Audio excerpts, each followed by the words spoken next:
Hello दोस्तों, आप सभी का स्वागत है हमारे चैनल शाश्वत सीजीपीएससी सीजी पेपर में।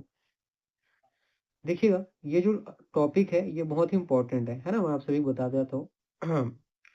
सॉरी, थोड़ा सा क्या सर्दी और कोल्ड एंड कफ का थोड़ा सा इशू है, तो है ना, आवाज़ जो है मोटा आ रहा होगा। तो यहाँ पर आप लोग ध्यान रखिएगा कि जो भी आपका पेपर होता है ना, जहाँ आपसे ठीक है आपके सिलेबस में ऐसा कहा जाए कि करंट अफेयर का सेक्शन होता है, तो यहाँ से याद रखिएगा करंट अफेयर में जो सबसे मोस्ट इम्पोर्टेंट जो टॉपिक होता है वो होता है खेल। तो 2025 में है ना, जनवरी से लेकर पूरे दिसंबर तक जो महत्वपूर्ण खेल संबंधित गतिविधियां हुई हैं, ठीक है, जिनका आपके पेपर में पूछे जाने के बहुत ज़्यादा चांसेस है, ठीक है, तो उन सभी चीज़ों को यहाँ पर क्या है तो समराइज किया गया है।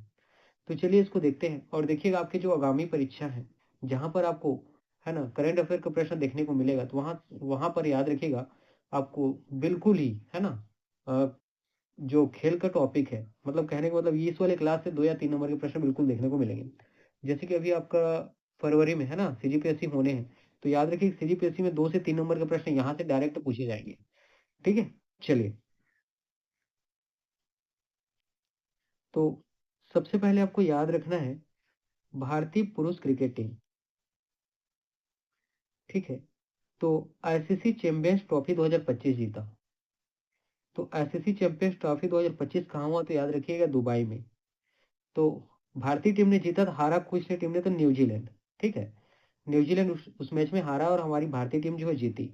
तो याद रखिएगा, तो हमारी जो भारतीय टीम है, ठीक है, ऐसा करने वाली कहने का मतलब पहली टीम बनी है जिन्होंने 3 बार ये खिताब जीता है। कहने का मतलब क्या है कि आईसीसी चैंपियंस ट्रॉफी 3 बार जीतने वाली पहली टीम कौन है, तो वो हमारी भारतीय पुरुष क्रिकेट टीम है।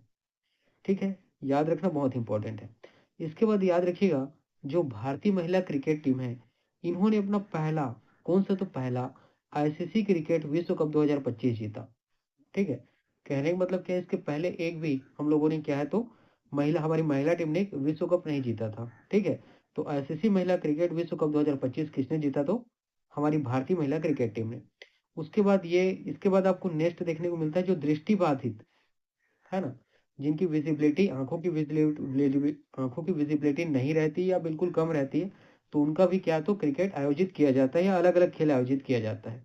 तो उसमें हमारी जो टीम है, तो उसमें हमारी जो महिला क्रिकेट टीम है, उन्होंने पहला blind women's T20 world cup जीतकर इतिहास रच दिया।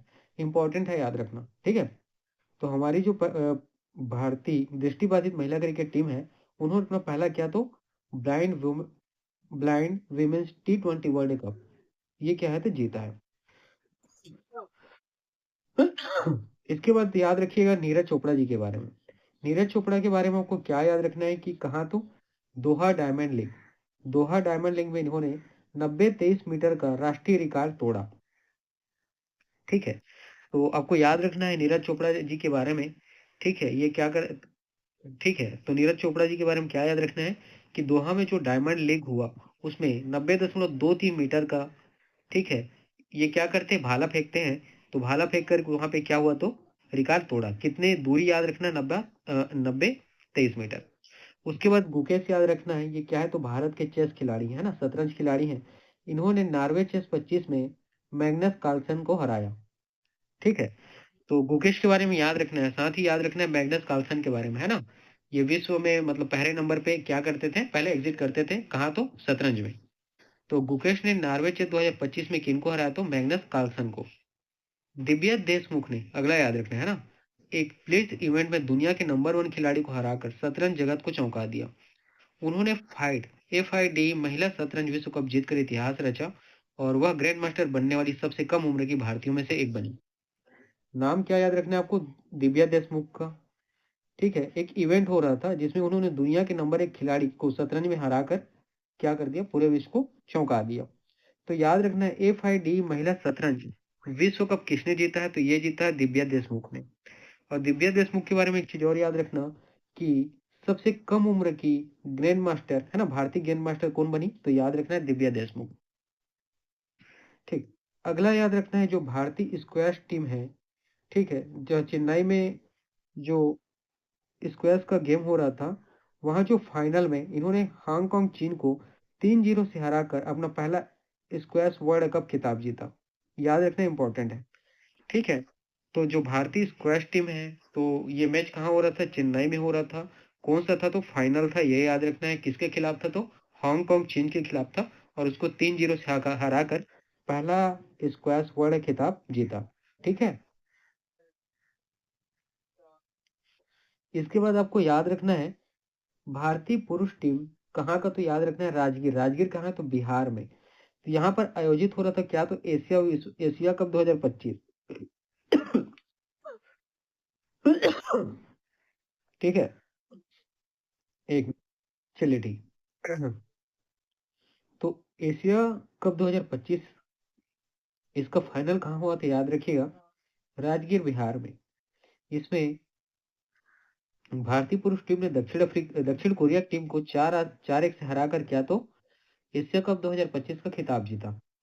ठीक, इतनी चीजें याद रखनी है।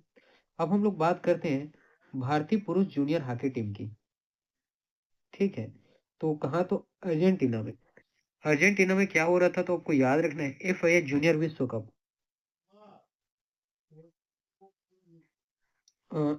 देखिएगा, माफ करिएगा ना, भारतीय पुरुष जो जूनियर हॉकी टीम है, इन्होंने किसको? तो अर्जेंटीना टीम को। ठीक है, कौन से मैच में? तो FIA जूनियर विश्व कप में उनको हराकर अपना पहला कांस्य पदक जीता। ठीक है, ये भी याद रखना है आपको, बहुत इंपॉर्टेंट। ठीक है, तो जो भारतीय पुरुष जूनियरों की जो हॉकी टीम थी, उन्होंने अर्जेंटीना के टीम को, ठीक है, FIA जूनियर विश्व कप में हराकर अपना अपना पहला कांस्य पदक जीता। विश्व पैरा एथलेटिक्स चैंपियनशिप 2025 ये कहाँ आयोजित हुआ? तो याद रखिएगा, दिल्ली में आयोजित हुआ। इसमें भारत ने कुल 22 पदक जीते। भारत ने कितने? तो 22 पदक जीते। 6 स्वर्ण जीते, याद रखना है, सबसे ज्यादा महत्वपूर्ण है ना। उसके बाद भारतीय महिला और पुरुषों की जो खो खो टीम है, ठीक है, इन्होंने याद रखिएगा खो खो विश्व कप में इतिहास रचते हुए दोनों खिताब अपने नाम कर लिए। तो याद रखिएगा, भारतीय महिला और जो पुरुष की खो खो टीम थी, दोनों ही पुरुष और महिला टीम ने दोनों ने ही क्या? तो ठीक है, विश्व कप में खो ठीक है, दोनों क्या होते हैं? दोनों विश्व कप जीत जाते हैं और जीतकर इतिहास रचते हैं। ठीक है, उसके बाद याद रखिएगा, भारत जो है 2030 में शताब्दी राष्ट्रमंडल खेलों की मेजबानी करेगा। सबसे ज्यादा इंपॉर्टेंट है ना, सबसे ज्यादा इंपॉर्टेंट, याद रखिएगा। और ये खेल जो है, जो आपका शताब्दी राष्ट्रमंडल खेल है, ये कहाँ आयोजित किया जाएगा? तो याद रखिएगा, अहमदाबाद में आयोजित किया जाएगा। ठीक है, तो इतनी चीजें याद रखना, जितनी भी पॉइंट मैंने बताया सारे के सारे क्या है, बहुत ही इंपॉर्टेंट है। और यहाँ से आपको याद रखिएगा, आपके आने वाले एग्जाम में 2 से 3 नंबर के प्रश्न बिल्कुल देखने को मिलेंगे। चलिए ठीक है, पढ़ते रहिए।